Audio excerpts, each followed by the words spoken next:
un šis stāsts ir pavisam vienkāršs. Mūsu pamatvērtības veidojās jau mums bērnībā. Abrahams Maslovs ir izveidojis vajadzību piramīdu, kurā viņš to ļoti uzskatām parāda un ko māca mums jau skolā. Un Abrahams Maslovs ir teicis, ka cilvēks no maizes vien dzīvo tikai tajos apstākļos, kad maizes nav. Un tāpēc paskatīsimies, kā tad tā mūsu domāšana un tas mūsu viedoklis par visām lietām veidojās no bērnības. Un mūsu stāstā būs 3 cilvēki, kuros varbūt tu saskatīsi līdzību arī sevī. Un tā būs tā iespēja paskatīties no malas. 3 cilvēki, E, N un Z. Viņi nolēma, ka tieši viņi ir tie, kas ir pelnījuši brīvību, laimi. Būt brīvam tas nozīmē justies brīvi, bez bailēm. Un viņi devās savos ceļu meklējumos, bet katram no viņiem bija kaut kāds ceļš, un šis ceļš tika ierakstīts jau bērnībā, jau no pirmā brīža, kad viņš sāka staigāt un mācījās runāt. Un viņi sāka doties cīņā. Viņu uzdevums sasniegt neatkarību, tieši finansiālo neatkarību, un viņiem katram bija savs ceļš. Šis cilvēks vairāk kā 10 gadus pēc skolas beigšanas nolēma, ka neatkarību var iegūt, tā kā viņam to ģimenē mācīja, tikai smagi strādājot. Viņš vairāk kā 10 gadus strādāja, mainot dažādas profesijas, meklējot sevi. Šis ceļš viņam bija grūts, bet viņam nāca ceļā draugi, kas viņam teica, ka ir arī cits ceļš ejams. Un tādā veidā viņš iestājās jau augstskolā. Esot augstskolā, viņš jau ieguva iespēju un zināšanas mainīt savu ceļu arī pat līdz menedžerim. Un viņa ienākumi, protams, auga, bet arī izdevumi auga. Bet pats galvenais, ko viņš jūta, tā bija šī te atkarība no darba devēja. Lai kas arī notiktu, lai kā viņš justos, viņam katru dienu bija jābūt darbā. Viņš jūta ļoti lielu spriedzi, un viņš meklēja un meklēja tālāk. Un meklēja tajos brīžos, tad, kad viņam bija mazs brīvs brītiņš no pamatdarba, kuru viņš strādāja, kā algotu darbu, par kuru viņš saņēma atalgojumu. Un pie viņa atnāca informācija, ka nevajag skriet katru dienu uz darbu, kad ir tāda lieta kā e-komercija. Kad e-komercija piedāvā gan iepirkties, gan arī veidot savu grupu, gan dažādas lietas, gan virzīt arī savu biznesu, un tad viņš sāka ieklausīties un meklēt. Bet viņš saprata, ka viņš jau ir daudz zaudējis, jo tas, ko viņš darīja, viņa pieredze šobrīd e-komercijā bija ļoti vāja. Un viņš sāka mācīties. Un tam, ka viņš mācījās, viņš tērēja apmēram 10 gadus. Un tomēr tas bija ļoti daudz. Un tad jau 35 gados viņš beidzot uzbūvēja tieši šo savu internetu biznesu, un šobrīd viņš internetu biznesā pelna no 15 līdz 20 tūkstošiem katru mēnesi. Tie, protams, ir dolāri, valūtai šeit nav nozīmes.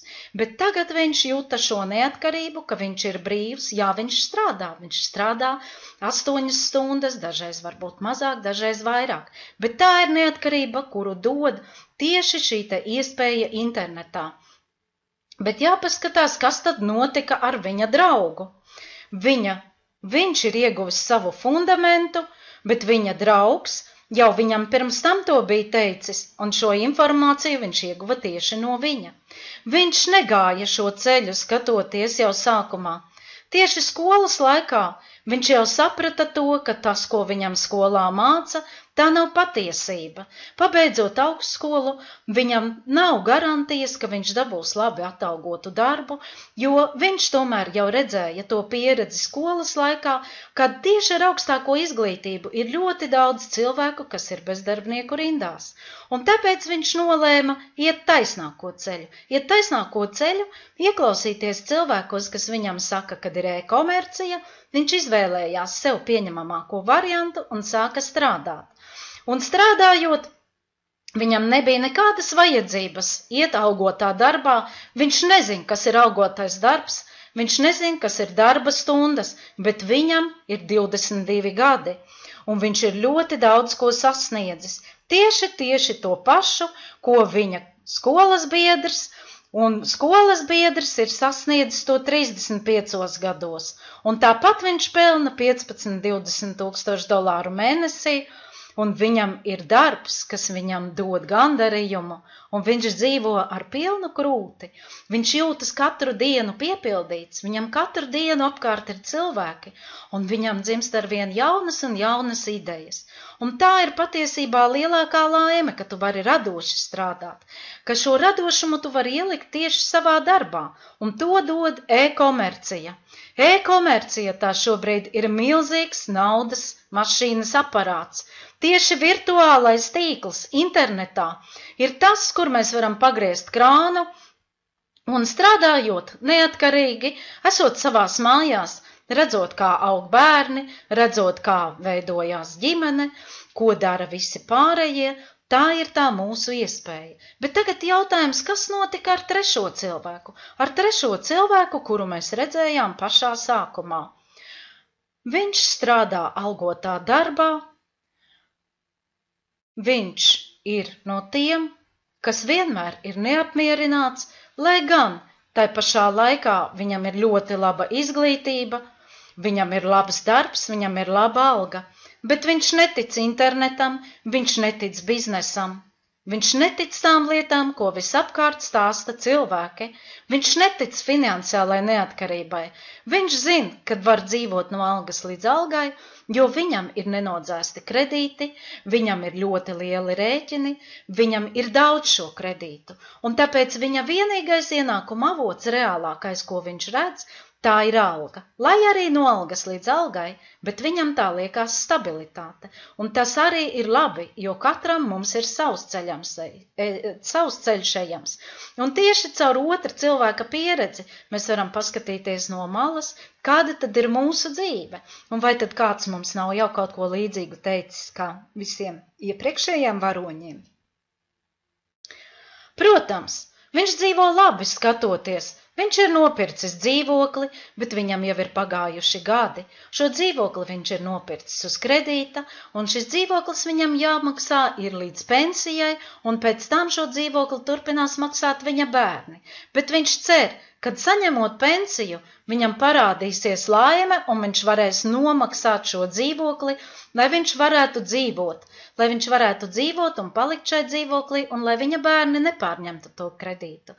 Bet tas ne tuvu nav patiesība, jo tā ir tikai cerība. Mēs redzam, kas notiek visriņķī apkārt, bet viņš ir nolēmis, ka tā ir viņa dzīve, cita ceļa viņam nav. Viņš to sauc par likteni, un tas arī ir labi, jo viņš, tāpat kā daudzi citi, savu dzīvi beigs ar kredītiem, un tieši tāpat kā daudzi citi, viņš nomirs un tiks apglabāts viņa dzimtās pilsētas kapsētā. Protams, kad arī viņa divi skolas biedri, kuri dzīvo šobrīd brīvi, kuri jūtās atvērti, kuri lido tā kā ērgļi, arī viņu dzīve beigsies. Nauda jau nav tā pati galvenā būtība, bet galvenā būtība ir, lai tu esi radošs, lai tev pietiek visa, lai tev nav jādzīvo no algas līdz algai. Tāpēc ir vērts vienmēr ieklausīties, bet tas ir grūts ceļš, tāpēc, kad, kā mēs sākumā skatījāmies, mēs ejam kā vāveres ritenī. Šīs programmas, ko mēs viens otram uzliekam, viņas ir tik dziļas un tik lielas, kad šo neatkarību un šo brīvību sākt kaut ko jaunu ir milzum grūti, bet ja pastāv malā, ja paskatās no malas, tā kā mēs sākumā to redzējām, tad mēs saprotam, ka mums taču tik daudz iespēju dod. Vienīgais, kas mūs bremzē, tās ir bailes. Bet ar bailēm mēs vienmēr varam tikt galā. Un tāpēc mums nav jāstrādā algots darbs, ja tas mūs neapmierina, un ja šis algotais darbs mums vairs nenes cerētos ienākumus. Tāpēc tu arī vari būt viens no mums, jo šobrīd šis video un šis stāsts bija par to, ka mums ir tā iespēja piedāvāt tev, sākt izmēģināt. ļoti vajadzīgu, nepieciešamu lietu tieši tavā mājasaimniecībā un izmēģināt, kas ir e-komercija. E-komercija tev dos zināšanas, jo mūsu grupa ir ar pieredzi. Mēs esam tie, kas ir 10 gadus mācījušies šo e-komerciju, un tikai tagad šajā savā vecumā mēs sākam apjēgt to, ka mums patiešām tā ir liela iespēja.